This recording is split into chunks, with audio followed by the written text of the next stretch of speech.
Tigers, 5-4 winners today, opening day. Let's hope that the Wings can keep this thing going, make this a real April in the D. Got the draft coming up later on in the month, so this is fun. And the Pistons season will be over soon. Yes, way to find a positive.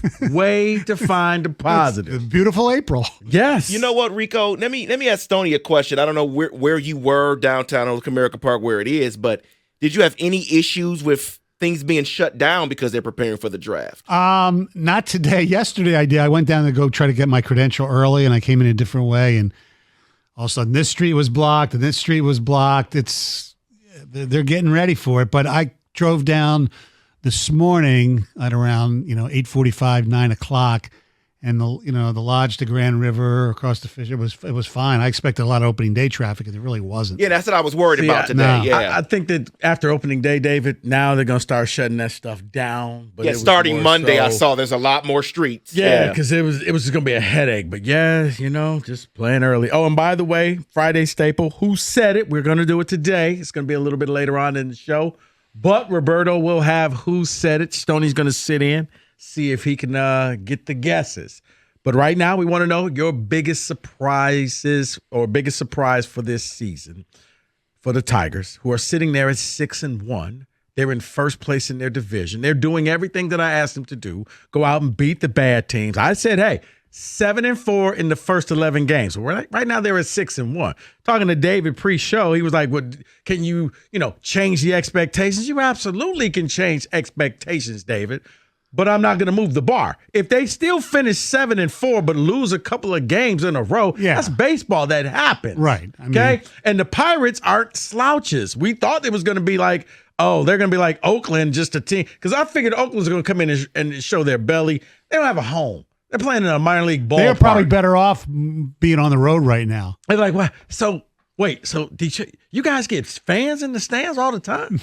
People are allowed to come and watch you play? It is amazing just looking at that lineup for the A's, and their DH didn't even play last year. I know. Yeah. It's amazing. They don't even care.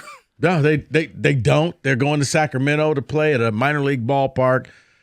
But I give them credit. They came and they played with the guys they had. And as much as we sit there and say, they're beating up on an awful team, these guys are Major League Baseball players. Now, some of them, if they were in different organizations, would be in AAA, but they're still pretty damn good.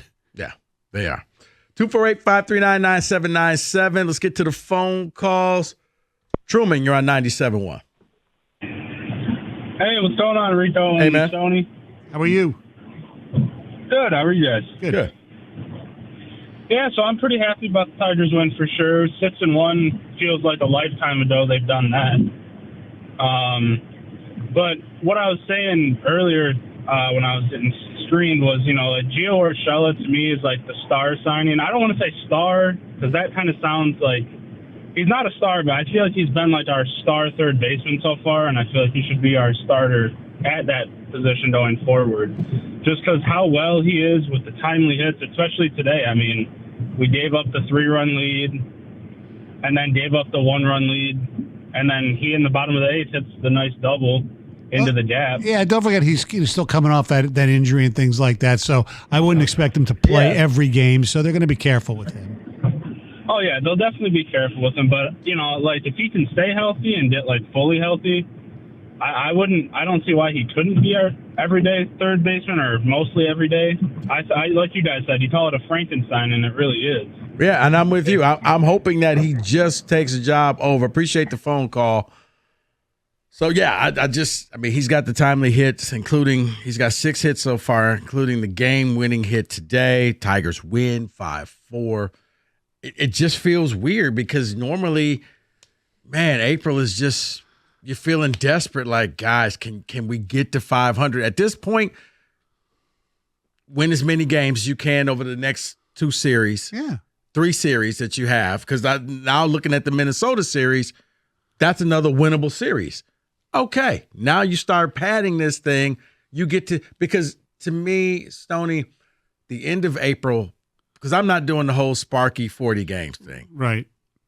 How we are going into May 1st is going to let me know what I need to think about this team. Pretty much.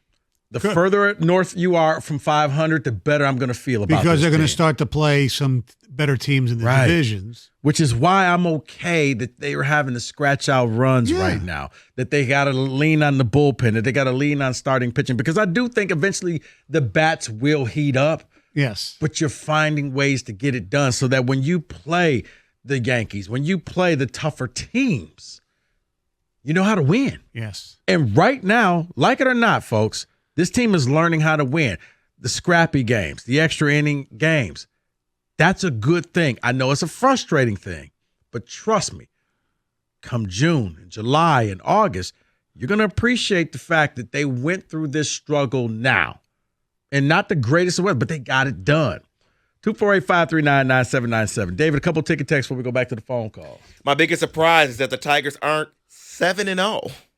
G-Man from Macomb. I mean, they were in that the second game last night until the ninth inning. Yeah, Faedo had a really good pitch that Alonso golfed out. It was a pitch was out of the strike zone. He's just amazing. Yeah. He's just that type of player. Right, he's a great power hitter. He's great. Surprised how young and fast this team is. Speed in the arms, speed on the base path. Athleticism is being seen in all aspects of the game. That is a surprise. Mark Canha has been a pretty solid bat so far, and that is my surprise. Yeah, I was surprised that he's been playing a little bit of DH too. And, he had the home run tonight, this afternoon, which is, I believe, his second of the season. And he's one of those guys, his batting average, if you care about that, is 238.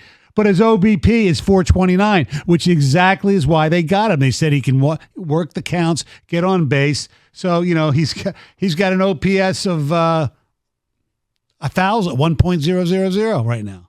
And, look, it's early to even get into the numbers thing. By the way, I do want to give a shout out somebody who had a great performance today, Panay Sewell.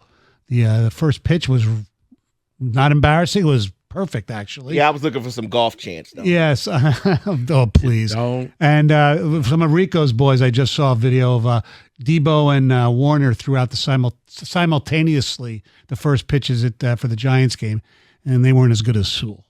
But those guys won the game when it had to be made. Had to be won, I should say. But it did bounce off of Vildor's face mask. 248-539-9797. Nate, you're on 97.1. Hey, how's it going, guys? Hey, man. Hey, so I'm going to echo you guys and just the bullpen, how tremendous they're playing. But really, really what I wanted to weigh in on or get your guys' opinion was when I found out Chafin was coming back, I was just super excited. And I don't know, I could feel his disappointment when he got yanked in the ninth today. He wasn't happy, but I don't know. I've always had a really a soft spot in my heart for him. I think he's a great pitcher. I don't know. Would he be better as a starter? No. He's perfect as he is. A lefty facing a lot of lefties, and I wouldn't use the word great. He does look like Todd Jones' younger brother. But he walked. Look, he walked two guys. Right. I mean, I'm sure he wanted to finish the game out, but be angry at yourself. Yeah. Oh, I know. You could see it on his face. He walked into the dugout. I mean, he was just ticked. By the way, speaking of ticked, thanks for the call, Nate. Did you see Scooble? Yeah. In that dugout, how pissed he was at himself. Yeah. I mean, you like that fire. You gotta love that fire. You do. Just pace yourself. Mm-hmm. Don't do anything stupid and injure yourself. Yeah, exactly. Like whoa, just yes. Be back for the next game. Mm-hmm. We got Who Said It coming up in the next hour. Michael Stone in for Mike Valenti. Stoney, you brought up an interesting question. I kind of want to touch upon it in the next hour. Okay. Opening day was today. Yes. What's a bigger day here in Detroit? Opening day or the Thanksgiving Day game? I want to explore that when we come back. 248-539-9797. Opening day or Thanksgiving Day? We'll get to that and Who Said It next. 97.1.